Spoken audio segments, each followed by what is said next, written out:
Салам, менин атым Иргүл. Мен Кыргызстанда жашайм. Кичинемден эле үй жумуштарынын бардыгы менин мойнумда болчу.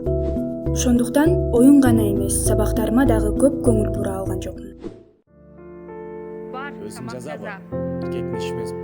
Мектепти бүткөндө ЖРТнын жыйынтыгы начар болуп, каалаган окуу жайыма өтө албай калдым. Аргасыздан туш келген эле бир лицейге окуп калдым. Бир күнү үйгө келе жатканда мени ала качып кетишти. Ата-энем мени алып кетүүнүн ордуна бай үй бүлөгө туш келгениме сүйүнүп калтырып коюшту. Окууңду бүткөндө деле кайда иштемексиң? Андан көрө ушуга ыраазы болуп кал. Кайра эле үй тиричилиги толугу менен менин мойнума түштү. Алыс келгенсип кайненеме да жаккан жок. Күйөөм дагы кол көтөрө баштады. Эмнеге баары ушундай болуп калды? Менде эмне күнөө? Мендейлерден дагы канча бар?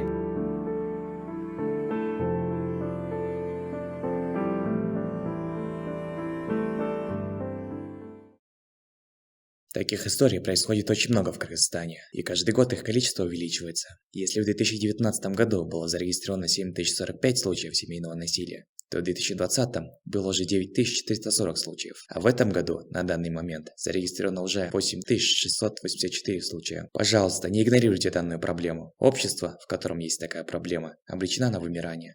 Основой государства является семья, и наша задача – охранять и ценить ее.